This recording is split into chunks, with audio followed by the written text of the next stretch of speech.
It goes without saying that Trump and the Republicans are corrupt. But just to be sure, I don't want to just leave it without saying, I don't want anyone to think, going hard on Pelosi and the Democrats all the time. Let's not ignore the Republican corruption. Donald Trump is clearly corrupt. Mitch McConnell, clearly corrupt.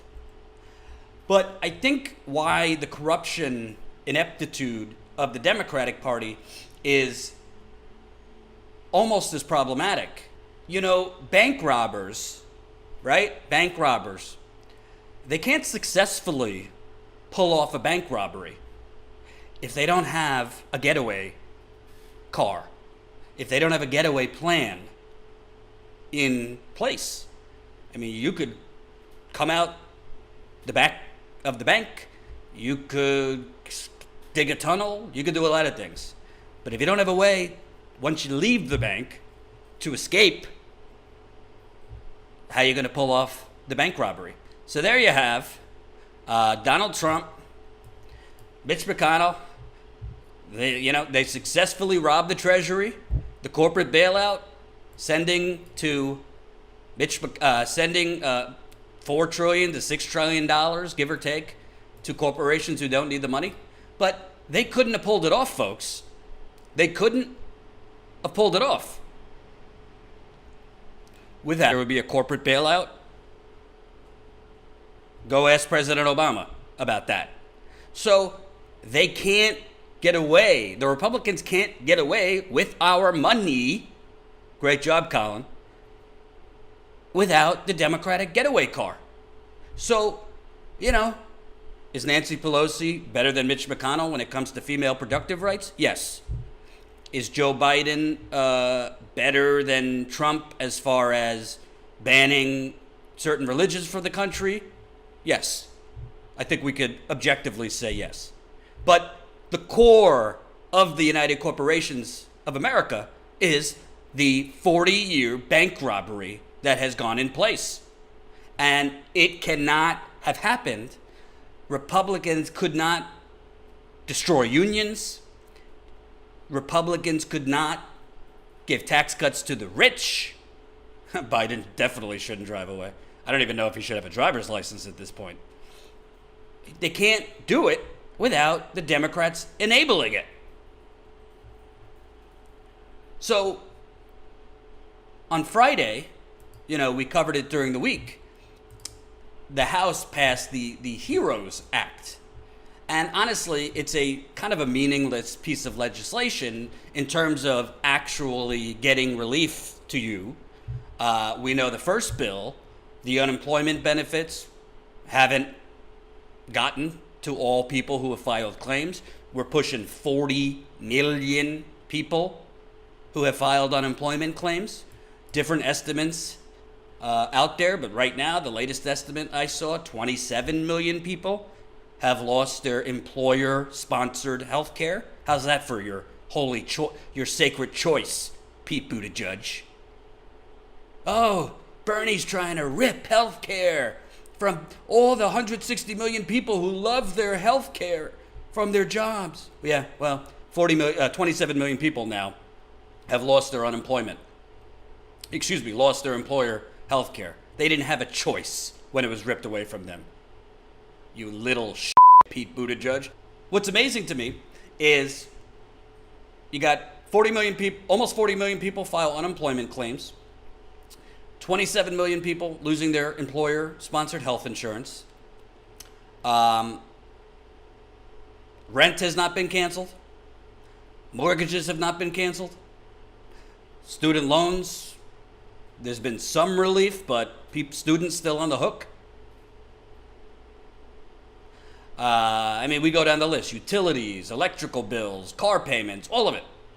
You're still on the hook. Yeah, states have a freeze on some of these things, or you can't get evicted. But there's no actual rent cancellation, meaning if you're in Los Angeles, New York City, these other places, your landlord might be working with you, or you might not be able to get evicted at the moment. But at the end of the day, if there's a freeze on rent, which there's not in New York City, you're still going to owe it in one lump sum whenever the freeze is up. Well, if you're unemployed, how are you going to pay 3 or 4 months rent all at once? If you're still employed but have had your hours cut, how are you going to pay that? Same goes for mortgages. So a $1,200 one-time check obviously didn't help that. You know, I had a debate with somebody yesterday, I won't say who says, well, isn't it better than nothing? Well, yes, technically something is better than nothing, but if that something is still not going to prevent you from going bankrupt, if that something is still not going to guarantee feeding your children, if that something still is not going to guarantee you having a roof over your head in a few months, then no, it's not that good. And we need to get out of this thinking of, well, it's the best we could do. No, it's not the best we could do. This is not the best we could do. The first corporate bailout was certainly not the best we could do. And the HEROES Act, which, Jen, if you're okay with it, I might have you call me in a bit to go through this. The HEROES Act, which again, dead on arrival, Trump, Mitch McConnell, not going to sign it. They've already said they're not doing anything additional right now. So basically, Nancy Pelosi and the Democrats had the opportunity to go as bold as humanly possible with no threat of it actually being passed. So they could have presented themselves as incredible populists, understanding the gravity of the crisis. We are headed, if we're not already there, towards Great Depression level unemployment. There's already food lines you've seen around the country. Let me explain what was in the HEROES Act first, and then we're going to get to Nancy Pelosi's talk about it today, because she was on CBS this morning. The HEROES Act, the Democrats' HEROES Act, which progressives like Ro Khanna, Pramila Jayapal, AOC, Rashida Tlaib, Ilhan Omar, Mark Pocan, they all huffed and puffed that this is not enough, but only one of those people voted against it. Everybody else fell like ducks in a row. The signature part of the HEROES Act is the $1 trillion for states, cities, and towns. And this was framed as helping our heroes on the front lines, the hospital workers, the firefighters, the police, delivery workers, all of those workers who are at risk of losing their jobs in this economic depression. In theory, it's a good thing. But as I've learned from actually being in the trenches across the country, is a lot of times, and this is a scam, and I would love one time eventually maybe to do a documentary on this. A lot of times when federal money is earmarked to go to states, cities, and towns, you're lucky if a quarter to a half of the actual money earmarked to go towards X, Y, and Z destinations actually get there. The best way to keep people employed is not sending money to states, cities, and towns, because you're routing it through governors. And like the president, and like congresspeople, and like senators, governors do not fundamentally make most of the decisions. That's why we live in the United Corporations of America. Hail to the flag. The donors, the private foundations, the think tanks, they all actively influence the governors and the mayors and, the local representatives to divert money that's meant for X, Y, and Z to A, B, and C. Go ask the people of Flint, Michigan, if the $170 million Congress passed to go to Flint towards water relief, go ask them if they got that $170 million. Go ask the people of New Orleans if I think it was $10 billion earmarked from George W. Bush's administration. Go ask them if that 10-point-something billion dollars that was supposed to go to New Orleans towards Hurricane Katrina relief, go ask them if all that money got to them.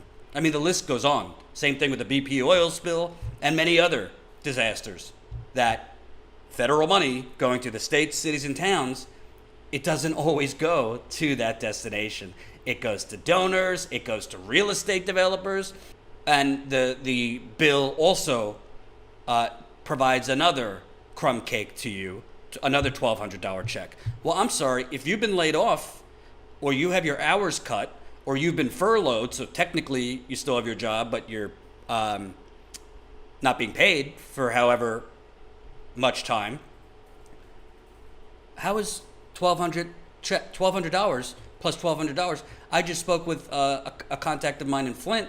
They got the $1,200 check out the door the next minute to pay towards bills. It's not helping them now. It's just helping them cover bills that they already had. So this is all crumbs. And I don't want to hear from neoliberals, well, it's better than nothing. Well, better than nothing isn't going to keep roofs over people's heads. So I bring you this all to set this up. A messaging bill, right? This is not going into effect. Trump, McConnell, not going to do anything with it. Only one mainstream progressive voted against it. Jayapal. Pramila Jayapal. Do you know any of those other people? The other people who voted against it were moderates. Spanberger is a moderate, recently elected in 2018 in Virginia, I believe. Sharice Davids, recently elected in 2018, Native American congresswoman. I forget where she won. I think, was that Kansas? I forget where she represents.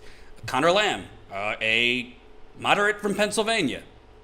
I mean, AOC, not on that list. Rashida Tlaib, not on that list. Ilhan Omar, not on that list. Ayanna Pressley, not on that list. Ro Khanna, not on that list. You know, this next person's name that I'm about to mention, I don't want to trigger anybody, but she's been escaping any scrutiny recently.